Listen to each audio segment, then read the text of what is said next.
Hey everybody, today I'm going to be doing a review on the Harbor Freight weld and pull system, the dent puller. It's an auto body tool that they sell at Harbor Freight.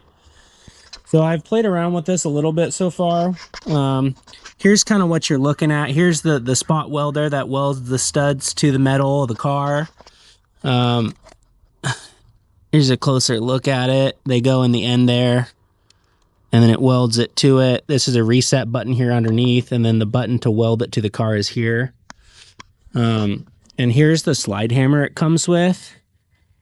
Um, and it comes with an extra tip and some, I think 3mm and then like 2.5mm studs to weld to the car. Um, the one thing I will tell you guys beforehand is the slide hammer that pulls the dents out is total garbage. It fucking sucks. It's awful. I got it to work 3 times, but this whole system with this thing trying to tighten down onto the studs, it won't hold and it just slides right off of the studs. It's terrible. I'll show you guys how bad it is, but it's unusable. So I looked online and all the reviews talked about the H&S slide hammer is the best one. It was about $140. I made that investment to just buy that, and I cannot say enough good things about upgrading to the H&S slide hammer. It works so good. The way that it works, how it holds on to the studs, everything is spectacular. So yeah, here's kind of the setup I have. I'll show you guys how that one doesn't work and then how this one works, and I'll show you guys a few on the car. This car was T-boned 2 days after I got it. The guy hit me really hard here on the door and then into the quarter panel pretty bad and into the door jamb. So it's needed quite a bit, and it's kind of a finesse thing here. You can kind of see some of the other spots that I've done, and it obviously will need some more Bondo, and I'm not done with this. This is my first time ever doing this system like this.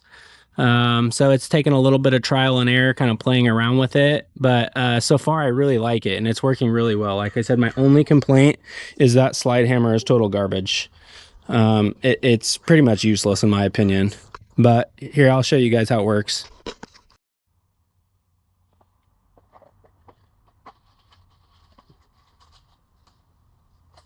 And grab the studs. They go slide right in with the mushroom end facing out. And you press it all the way up against the panel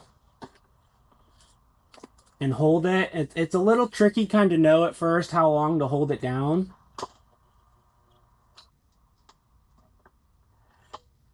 And then I give it a second or so just to harden up. This one, here, I'll show you guys the shitty slide hammer first. So here's the slide hammer that it comes with. Like I said, it's got like a roller pin thing that's supposed to grab onto the stud, which doesn't work at all. It's not, I can't even get it to hold on to this stud. Look, it just, no matter what. And I tried to tighten it with a wrench and it got jammed. This does not work. It's garbage. The H&S slide hammer, works spectacular. You just unscrew it, it slides right on, you tighten it up, and then you pull.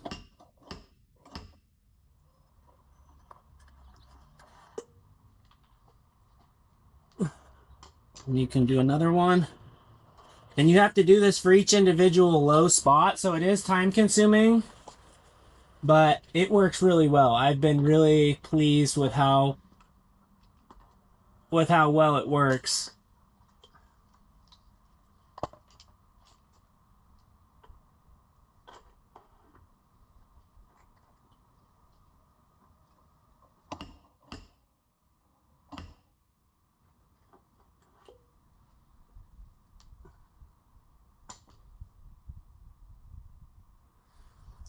And then after you're done, once you're completely done, you got to cut the studs off.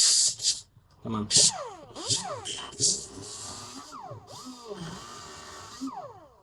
And then you'll grind it with the grinder. And yeah, that's how it works. It's tedious, like I said, doing all these little places, but it works really well as long as you get this upgraded slide hammer. It works really, really well. So I highly recommend getting the upgraded slide hammer, but as long as you do that, it works spectacular. See you guys.